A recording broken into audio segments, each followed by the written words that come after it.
prepared yet. You need to try and pick off the units as. Look at the shields on the mark themselves. Oh my god, the ball is gonna take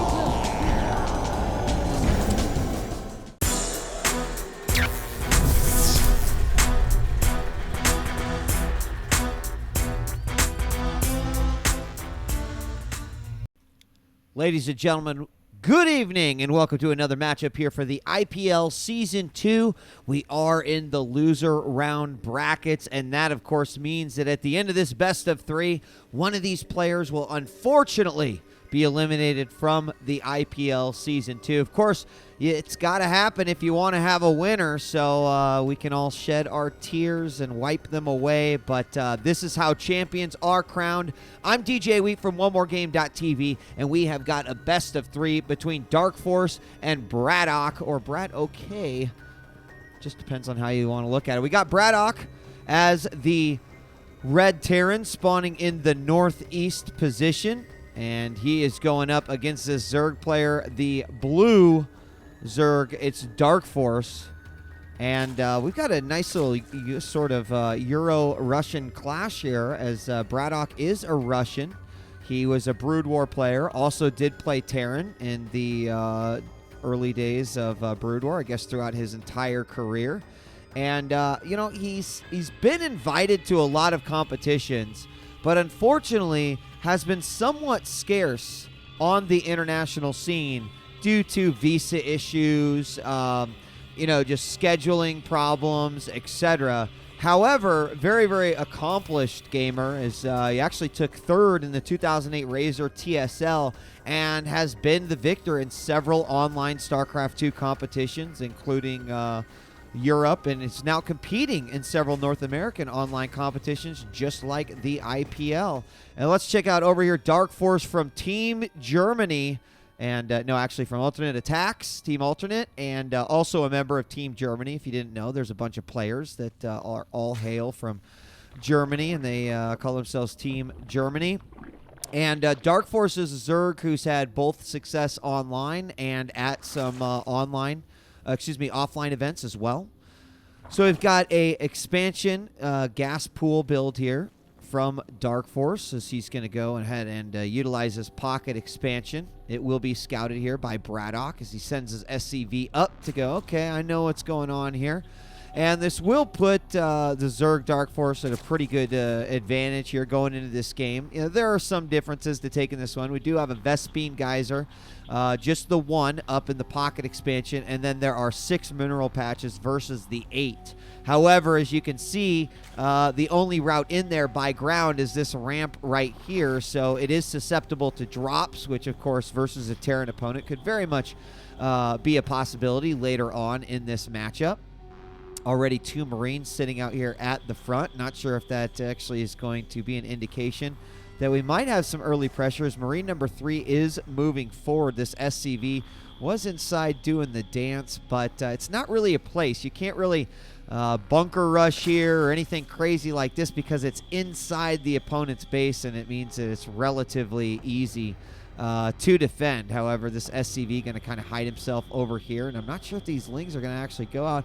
They might find these 3 and soon to be 4 Marines that are establishing themselves here at the Northwest Xel'Naga Cavern or Tower. And I was expecting, okay, so we're going to have a Hellion come out here. No add-ons as of yet. Looks like BratOK's going to throw down his expansion as well in the in that pocket expansion. And speed is going to be done soon with this one Hellion out. He's going to be used more as a scouting tool, possibly clear the vision away from DarKFoRcE here with these Hellions. Pretty difficult to take out if you don't have speed. However, that will be hitting fairly soon. 6 more Lings on the way right now from BratOK, just starting to get some drones here at the natural, and is still mining gas over here in his main. Still got this SCV right over here, and this SCV may not be doing anything like blocking the hatchery. However, what he will get is a valuable piece of information as far as when that third will be taken. Overlord is going to make his way into BratOK's space. There we see a tech lab going down on the factory, and that Overlord will go ahead and get taken out. But if we steal its vision momentarily, he will see the front. And I do believe he actually saw that starport as well. A bunch of Lings out now And he did see the starport, did not see a tech lab on it, but with the positioning and whatnot, I think he's probably going to be able to preemptively put some things down to stop that. We do have the Evo chamber. Don't have any sort of spore crawler here yet. Of course, with vision here of the towers, if a Banshee comes out and happens to fly within that radius, he should be able to find it no problem. Now, SCV gets vision that the hatchery, the third, has been put down. And we're going to have this first Banshee making its way out right now. And it's scouted by that Ling. It is taken out, but he would have seen that. You've got an Overlord coming from the bottom. They'll be able to check for that expansion as well. And now this Banshee's going to be a little bit less effective. He'll be able to clear out the towers. But what he's done is he has given away his element of surprise. So we see a spore crawler going down right over here. We don't see a spore crawler in the main, but we do see a baneling nest being constructed. No spore crawler at the third base as well. And so it looks like the Banshee's going to make its way over. Now, it will finish, but it would take a Banshee a day and a half to actually get rid of that hatchery all by itself. Enough for a queen to build, or the queens could hop down, or a spore crawler could be built over here and then walk down. So he's going to go ahead and bypass all this with his Lings. Some free kills will be picked up here by the Banshee from BratOK. Second, not a Banshee. We've got actually this dropship coming out here as the medevac is loaded up. And we will have an inevitable drop come down here. It stays right outside, but the Lings are quick to react. They're going to corner those. They do not take out even a single Marine. And with that Overseer, just making sure in case there is Cloak. There is not Cloak. So we do see a failed attack. However, not so much failed because he did not lose any units. Stim is now being researched. The Spire being put down while more drones are on their way out. But keep in mind, even though the Terran is on 2 base, he is on the smaller of the expansions and will eventually have to make his way out over here. One thing we do see some Terrans do is opt to go ahead and drop expansion somewhere kind of out of the normal expansion path of the Terran. Now, BratOK is moving out. The Zerg will get vision of this right here as he sees it with this tower, and he needs some Banelings. He's got those. He's got 34 Lings on the way, 16 Banelings in production. And this is a great little attack coming out from BratOK. He is going to go ahead and siege up right here. The problem with this is that you've got to go all the way around in order to take out these siege tanks. So these tanks effectively serve as a perfect defense for the Terran player. He can load and unload these Marines at will, heal them up, but the Zerg is going to have to do one of two things. Either take out these rocks, wait for his mutas to come out, or he's going to have to take a ton of damage, and that looks like what he's going to do. Now he takes out the front load of Marines. He does, it looks like he might take out that medevac, but it will not fall. The queens do back off. There's 1 muta out, 3 more on the way. And once he has the mutas out, he can get rid of these siege tanks no problem. But when you've just got a Ling-Baneling combination, it's going to be very, very difficult. Marine's going to be dropped down once again. Ling tries to shoot forward. See if he can find out what's going on. I'm surprised he's not doing a little bit of spotting here with his Overseer as well. But you just put these few Marines down here with the power of a medevac healing up, and it'll be tough. He's also got this tank sieged up back here, so in case any units do manage to come around the back, he's still got 3 siege hits going down on there. And look at the Zerglings get completely wrecked.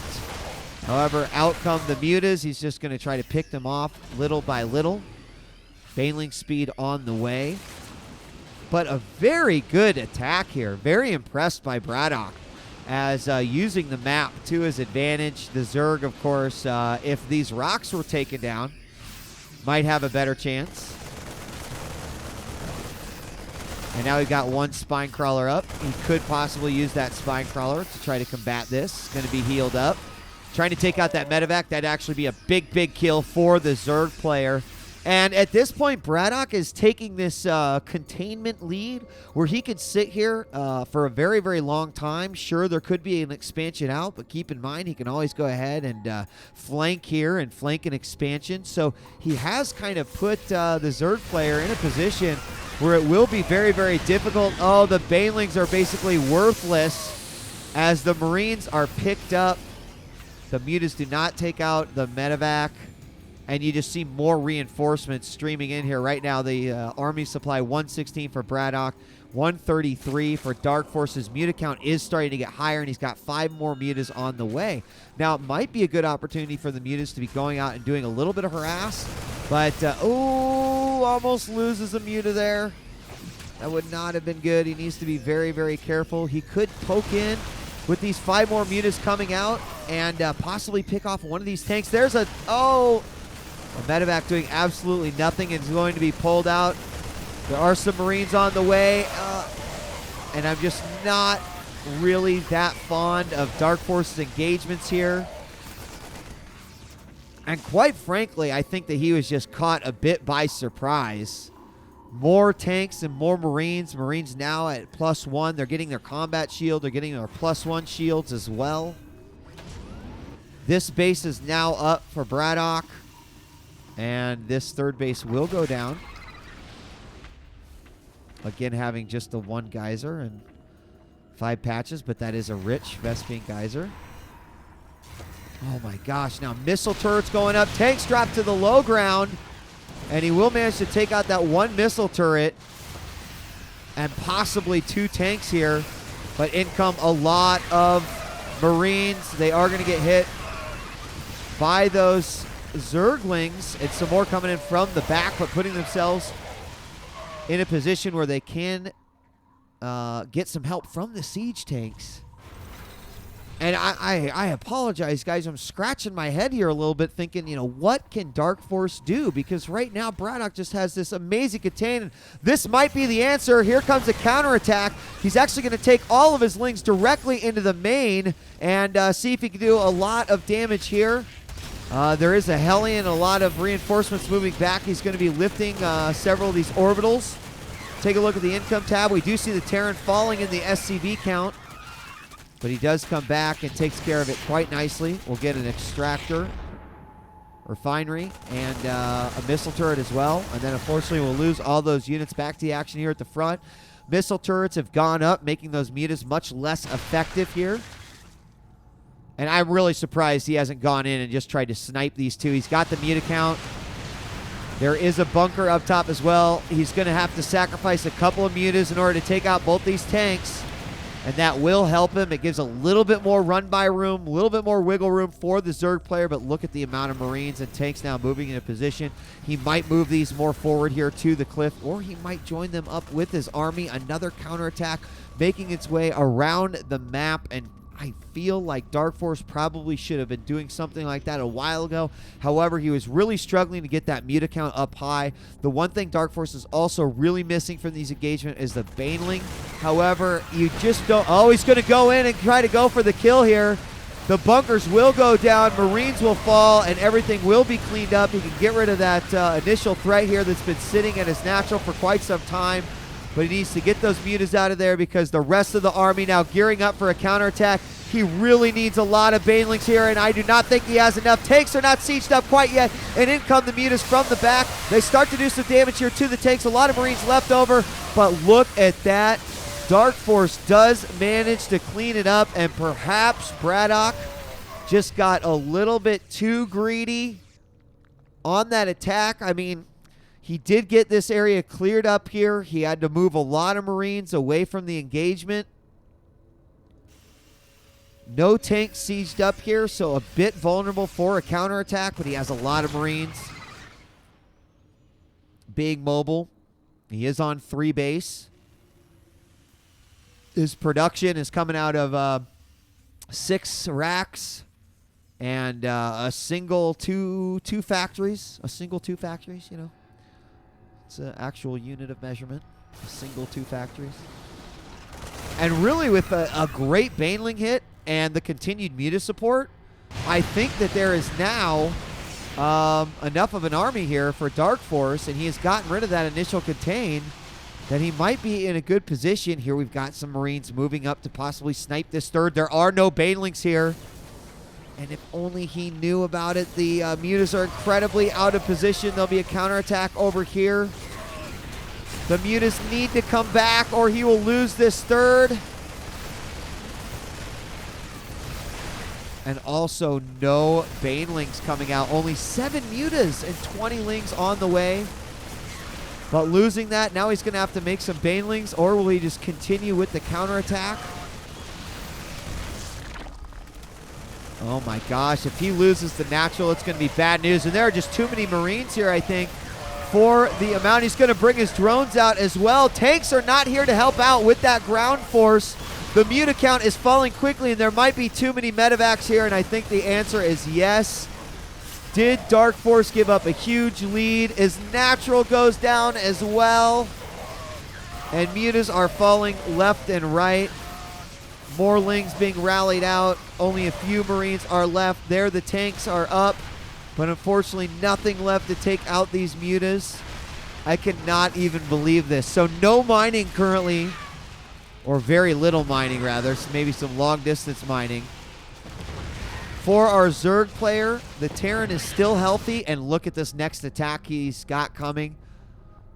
I don't think that DarKFoRcE can handle this. He's just got a few Mutas. He really needs some gas. He's going to have to probably make some banelings and hope that he gets some very, very solid hits. But after a back and forth matchup that I thought for sure, and there it is, GG comes out, and DarKFoRcE, he looks like he's going to break the contain, and he does. We have a counterattack from BratOK that is completely shut down by DarKFoRcE, but then as he goes for the counterattack, another attack comes from BratOK. He takes out the third, or rather the fourth, and the third of DarKFoRcE, and there's just nothing that DarKFoRcE can do. The moment that he runs out of any sort of mining is the moment that he loses the game. He cannot reinforce his army, and that means that BratOK is up our first game here.